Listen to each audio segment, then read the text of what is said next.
The Potato Lab Episode 2 recap. There's a little bit more going on here than novelty. Oddly, my concern with the Potato Lab is now that the weirdness of it might put people off. And that's an interesting position to be in as early as Episode 2, since I'm still making a few assumptions about where it might all be heading.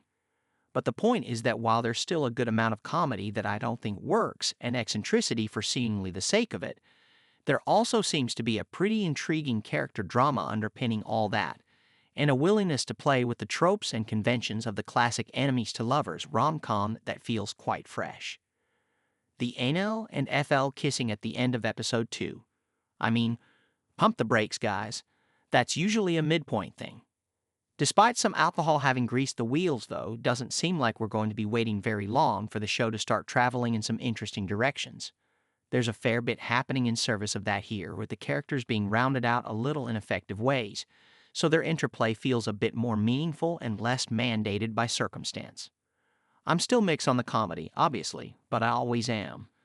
Though I can live with that under these circumstances. It's not make or break given there's more going on underneath it all, and some of it is put to good use messing with expectations a little. I can put up with it, is all I'm saying. Following on from the end of the previous episode, Baek-ho and Ma-kyung are still in opposition, understandably, and the idea of their professional and personal lives getting a little too entangled due to his choice of guest house is a reasonable concern. But is there, spoiler, there is, an undercurrent of romantic attraction making that arrangement more problematic? Is Ma-kyung, as Ong-ju suggests, lashing out at Baek-ho because she's attracted to him? I like the determination of the Potato Lab to unsettle Baek-ho. Him being the handsome lead doesn't inure him against being made a fool of. Things don't always go his way, but he isn't exclusively a fall guy either. It makes him a more interesting figure, especially given his love rival status with Kai-se. As it happens, it was Kai-se who sent him to the lat out of a petty personal vendetta, not realizing initially that Ma-kyung was there.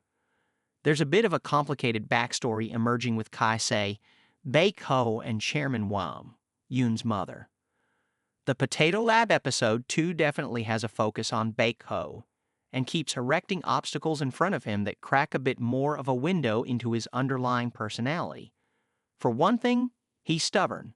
He can't be bullied or pushed around. He can't even be annoyed to the point of going against his principles. His obstinacy should hopefully be a fun characteristic as things develop. We see how it can backfire too. He might have his principles, but he can also make problems around him worse, especially anything to do with potatoes, because he still doesn't quite seem to grasp the importance and delicacy of the work. This remains the primary point of contention between him and Ma-kyung, although to be fair, he's in good enough shape that it hardly seems to matter. You know how K-dramas are. All it takes is the ML getting a bit wet and showing some physique off, and we're in entirely different territory. This is perhaps how we get to the ending, where Baek-ho and Ma-kyung drunkenly kiss. They're both very drunk. Baek-ho for the first time, apparently. So, I'm not sure how much it strictly counts in K-drama terms, but it's a start. And to be coming in only the second episode, it'll be interesting to see what kind of turns this relationship takes as the weeks go by.